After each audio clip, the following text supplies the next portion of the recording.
পল্লীগ্রাম টিভির নাটক দেখতে আমরা ছোট বড় সবাই ভালোবাসি। এই চ্যানেলের অভিনেতারা তাদের দুর্দান্ত অভিনয় আর হাস্যকৌতুক দিয়ে আমাদের মন জয় করে নিয়েছেন। কিন্তু আপনারা কি জানেন পর্দার এই হিরোদের বাস্তবের বয়স আসলে কত? আজ 2026 সালে দাঁড়িয়ে আমরা জানবো পল্লীগ্রাম টিভির সেরা 10 জন জনপ্রিয় নায়কের বর্তমান বয়স এবং তাদের জন্মসাল। ভিডিওটি না টেনে শেষ পর্যন্ত দেখুন, কারণ শেষে থাকছে আপনার প্রিয় এক তারকার চমকপ্রদ তথ্য।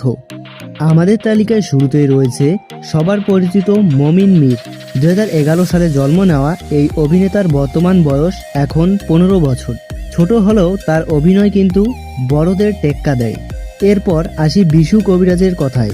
মমিন মীরের মতোই বিশুরও জন্ম 2011 সালে, অর্থাৎ 2026 সালে বিশু কবিরাজের বয়স 15 বছর। পল্লীগ্রাম টিভির অন্যতম হ্যান্ডসাম অভিনেতা ইয়াসিন মণ্ডল। 2010 সালে জন্ম নেওয়া ইয়াসিনের বর্তমান বয়স এখন 16 বছর। শাহিন মণ্ডলও বেশ জনপ্রিয় তার সাবলীল অভিনয়ের জন্য। 2010 সালে জন্ম নেওয়া এই অভিনেতার বর্তমান বয়সও এখন 16 বছর। এরপর আমাদের তালিকায় আছে আজিজুর রহমান। 2009 সালে জন্ম নেওয়া আজিজুরের বর্তমান বয়স 2026 সালে দাঁড়িয়ে 17 বছর। সবার প্রিয় এবং ক্রাশ খাওয়া অভিনেতা শফিক। যদিও পল্লীগ্রাম টিভি চ্যানেলে বর্তমানে শফিক আর ভিডিও করে না, তবুও শফিকের নামটি এই লিস্টে রাখলাম, কারণ পল্লীগ্রাম টিভির দুর্দান্ত জনপ্রিয় অভিনেতা শফিক ছিল আগে। এখন শফিক একটি অন্য চ্যানেলে ভিডিও করে। তো 2009 সালে জন্ম নেওয়া এই অভিনেতার বর্তমান বয়স 17 বছর। শফিকের অভিনয় আর স্টাইল দর্শকদের বরাবরই মুগ্ধ করে। তালিকায় 4 নম্বরে আছে রোহন কবিরাজ। 2007 সালে জন্ম নেওয়ার বর্তমান বয়স এখন 19 বছর।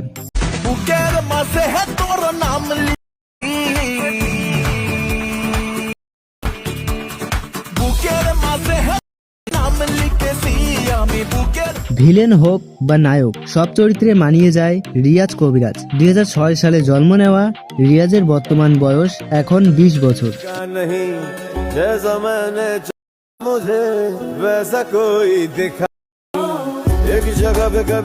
আমাদের তালিকার 2 নম্বরে আছে টনি মণ্ডল। 2005 সালে জন্ম নেওয়া এই অভিনেতার বর্তমান বয়স এখন 21 বছর।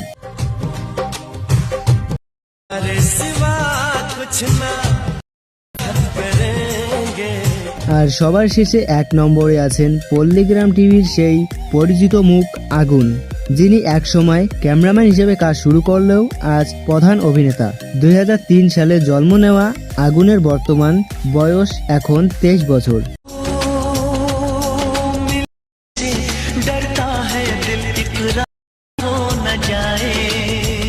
বন্ধুরা, এই ছিল 2026 সাল অনুযায়ী পল্লীগ্রাম টিভির সেরা 10 নায়কের আসল বয়স। আপনারা অনেকেই হয়তো এই তথ্যগুলো আগে জানতেন না। আপনাদের প্রিয় অভিনেতার বয়স জেনে কেমন লাগলো তা অবশ্যই কমেন্টে জানাবেন।